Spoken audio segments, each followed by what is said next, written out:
Just a couple of things here, to get right to questions. Been a very good spring. Just really excited about the work we got, even continue today. More individual technique, fundamentals, working on the things we got to do to get better. Got two young quarterbacks that I believe have tremendous high upside, and just got to keep building those guys, developing them.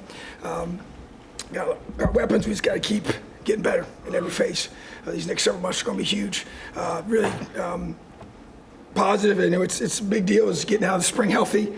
Had 0 long-term injuries, had some guys that missed some days, but nothing that's going to be past probably the next month, so that's hasn't been the case the last several years, so that's a big deal to get through it, to be able to be healthy and to come through and have a great summer. So finish out academically strong here, 2 weeks in the weight room, and then we got finals, and then we'll have the month of May and then June and July. So feel like we made progress.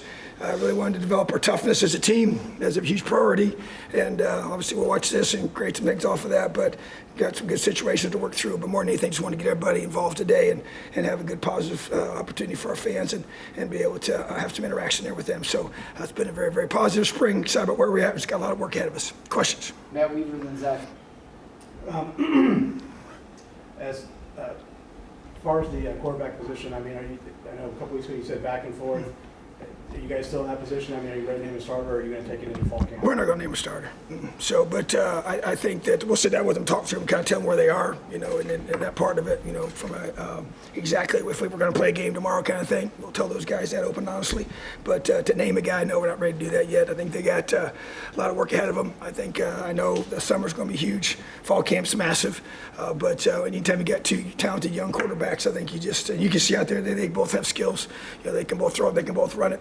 And so that's going to be a big part of what we want to be able to do is be able to take advantage of their skill sets and maximize our run game and our throw game. So I think the bottom line is going to be who's able to do that to the highest level, protect the football, and move our team down the field. Zach and Sammy.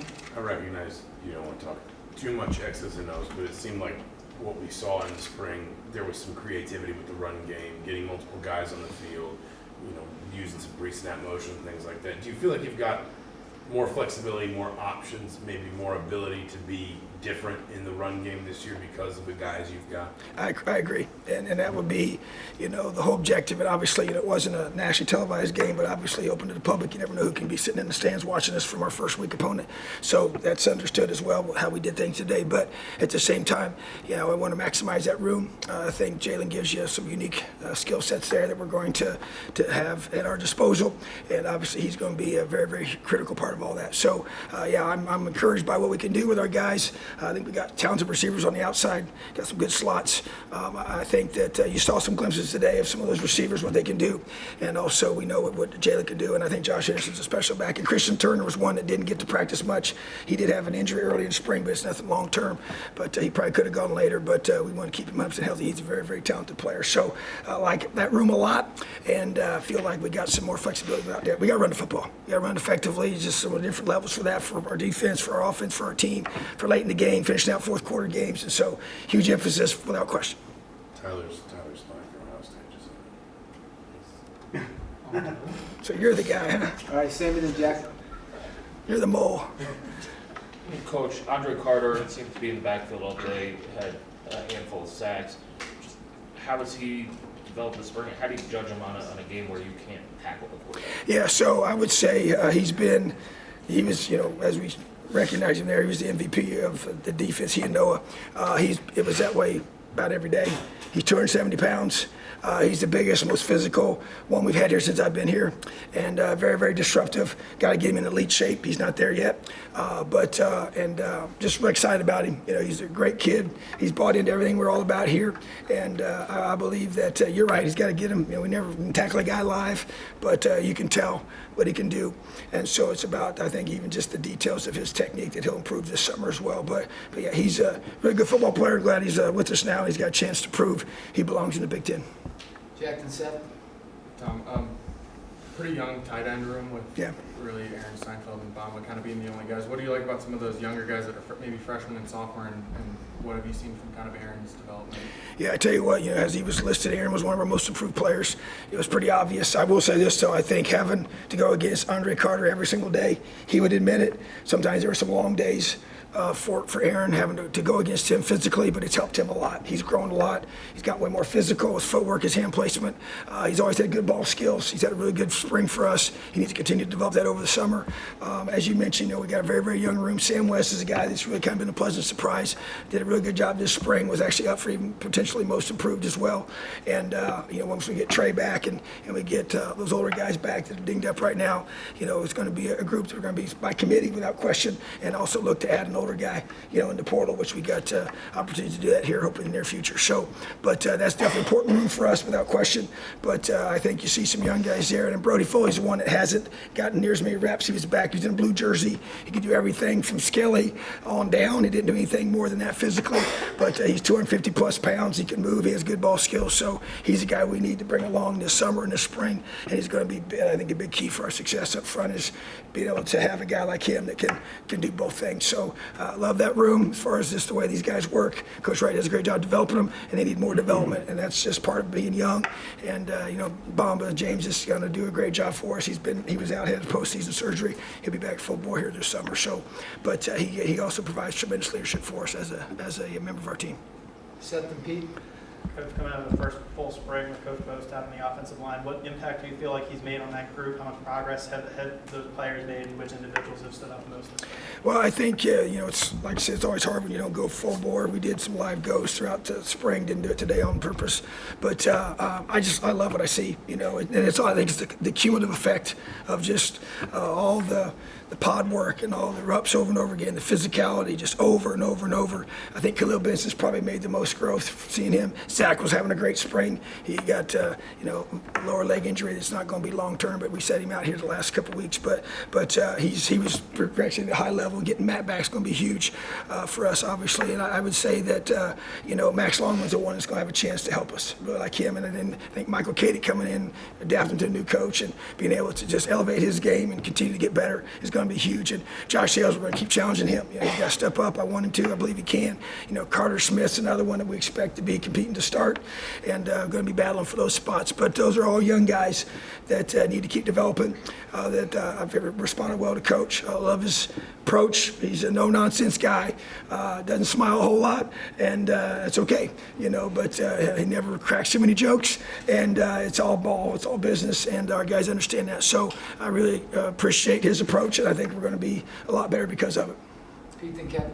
Tom, what do you mentioned the importance of this summer. What specifically are you looking to get achieved this summer? Well, first of all, there's just we talk about fourth quarter mindset. It's been a focus all spring long. It's part of that mental toughness piece, physical toughness piece, and one part of that. And there are three things we focus on. One of them is the word focus: pre-snap keys, post-snap technique, and execution. And then there's the one in the middle, which is trusting your preparation. Okay, and that's the key. Is that to get in elite shape, to be able to, it's all going to be fourth quarter driven. It's all going to be how we're going to finish in the fourth quarter from a physical perspective, to be able to dominate your opponent in that situation, win those third downs, win those critical downs. And you have to have an expectation that I don't get tired. They're the ones that get tired. And that has to be built. And that's over the summertime. And that's to be able to maximize our conditioning. We're going to bring in some other groups to bring in to build our team and do some things where it's team building and toughness building and shared adversity over the summertime, creating that with our guys through our strength staff and through some groups we're going to bring in as well from the outside. To me, it's just about building the toughness to be able to finish, the conditioning that you trust. They've given us OTAs now that we're able to do, and that continues to kind of expand in our roles with those. And so there's going to be 6 of those in the month of June with our full staff, which is unprecedented in the past. And so that allows you to be able to really prepare them in the month of June more than we ever have in the past. So that to me is a big, big deal. And so it's not just the lifting and the conditioning on this part, it's also the timing of the receivers. 2 young quarterbacks, all those timings have to happen together. They have to do that on run. We can't throw the ball with our coaches there, but you got guys that have both been here in the spring, got all these receivers here right now. We have one more coming that was here with us today that's going to be here in June. And DeKeith Carter, who's a very, very talented player. And so I really like that room, but they got to come together. They got to get the timing down. That happens during the summertime. And so to me, summer's massive. It's going to be big for us. Our guys understand that. We make a big deal about it. We talk about May mattering, even though it's a time away. away for them. They have to still continue to train and work, and they learn to work like a professional, because that's what the pros have to do when their time's away, is to be able to have a great plan and come back, to work on June 1st. So it's a big part of our next step, and that's all will be the focus right now. So this chapter is done. Now moving into having the best summer we've had since I've been here. All right, Kevin and Tyler. With the spring being over right now, I guess what group on the field are you most comfortable with right now? And also going into the summer, which group are you kind of expecting to, maybe up the intensity? I want them all to up their intensity. I just think I'm never going to let up in any way whatsoever. But I think a running back room, and think about offensively, that sticks out to me. I love the way they come to work every day. We got a lot of group. Trent Hallen didn't finish out. He had a minor injury, but that's 5 guys there that I really believe are really good football players and give us a lot of weapons. And then I think defensively, I like the depth of our safeties. Even though there's some young guys there, there's a lot of guys there. And the ability to, and we've had some issues in the past where you get one guy goes out and there's a major drop off. And so, you got a chance to have, I think, our whole secondary, even though there's some new faces, there's more length there, there's more volume there, and I like that group of guys. I want to see our D-line to continue to have a domination mindset, to be able to take a game over. I think I like the way Linnell Carr can give us a pass rush. He's got a twitch to him that's different. Miles, we set him out during the team goes today, but he's had a great spring. He's a tremendous leader. You had Phillip, and you had, Marcus Burris and that crew as well, and then you had DeAndre Carter. That's some big men there. 300-pound guys. We already know how big Marcus is. Bottom line is that I believe that you're only as good as your guys up front. I want to see our line to continue to go from here to the next step this summer, in their strength and their mindset and their toughness. So I could probably mention all the groups, but as far as I've mentioned the 2 that stick out to me, everybody's got to elevate, continue to work, and that's what we have to do as a staff. Our strength staff will do a tremendous job of taking the baton now and finishing strong during the spring. Tyler and Zach Westman. We talked to Donovan, and he had basically said how he changed his diet, wanted to get leaner and faster. I guess, what did he come to you kind of as talk to you about him wanting to do that, and how have you seen him kind of developing from like a nutrition and getting in better shape? Well, here's what I said. So when we met postseason, I said, you have no idea how good you can be. You got no idea. Okay, and so when he went away and came back from the break, we sat down again. Okay, and we mapped out specifically what he's going to do. But he came to me. He said, Coach, I want to play a little lighter. I said, I'm good with that. Let's get you with Coach Wellman, get your exact diet down and square, because he kind of knows what he wants to be able to do.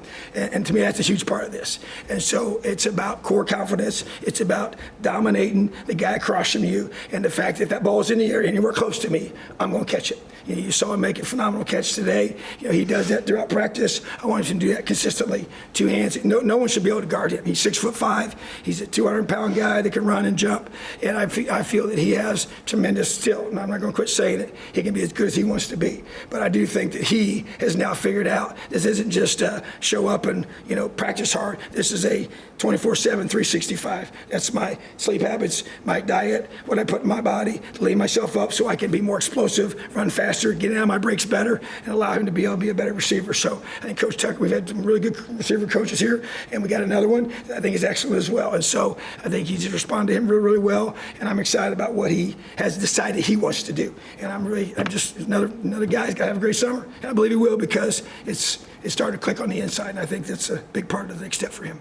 Zach Westman. I want to ask you about the different summer calendar and how it changes. Either maybe you feel like you can do different stuff in spring to set up the summer, or you feel like maybe you can say we don't need to worry about doing this in the spring because we've got the summer where we didn't a few years ago. Like, what's just different about the way you can approach the spring season, knowing the summer calendar and what you can do with your guys is a little different? Yeah, so let's give you a specific example. So usually, like the last couple practices during the springtime, we have to set the stage for all the drills we want the players to do during the summertime, because we can't be there. Okay, so it takes some time to get that taught. You go through all those different things. Well, now we didn't do any of that. Okay, we actually did individual, we did fundamentals all the way up till today, So we got so much more work on that, because now we're going to be with them in June, to be able to be during those individual periods where we don't have a football out there, we're not throwing the ball, we're just doing, it's conditioning, but it's technique and fundamentals. And so that's it, to me, is a big, big difference. And then the ability just to do some things holistically where you can even have install. The install is even more aggressive, way more aggressive, because here's the thing. In the past, everything we did was player-led practice. You know how that goes. Okay, sometimes you get nervous because you can get bad habits. What you're all just doing skeleton, past skelly. Well, if I can't, which we couldn't be out there, you can't video it, you can't watch it, you can't correct it. Players have to correct themselves. You have to rely on them to tell you the mistakes that were made and working through it. So that's a little bit, always made me nervous. Because then you got to undo some of that when you get into fall camp. So now you don't feel like that's the case anymore. And so now we can't do skelly with them, but we can do some things with no ball and teaching those concepts. So I just feel like that it's definitely more. You're trying not to make it to where it's burdensome. Then you don't want them to come into fall camp burn out and already kind of, feeling like they're not excited about the start of the season, so we don't want to do that. But I feel like that we got to maximize it. So that's why we've actually done more in June, actually a little bit less in May. Even though they're going to do some things in May, we want them to get away in May as much as they can. Because I think that's important, because if not, it's year-round, and they never get a break. And you want them to be able to have that. So it's kind of been an adaptation for us, what you do in May, which sets up what you do in June, because June is way more active than it used to be. And so then that sets us up for a good July, where coaches need to get a chance to get themselves away a little bit so they can come back refreshed, because June is camps, it's recruiting, we have official visits, we got OTAs, got a lot of things going on. So June is really, really intense for the coaches. But that's just part of it. So they get their chance to get away a little bit in July, if that makes sense. So you got to kind of mesh all those together to get it to where everybody's getting a chance to maximize the calendar, come back refreshed. So you can be ready to start on July 31st this year. We report back for fall camp. First practice is going to be August 2nd. So that's how it works. That's how it looks. But it's a great question. We've had to adapt, and I feel good about where we are. All right, thanks, Tom. Appreciate you guys so much. Have an awesome day. Elliot.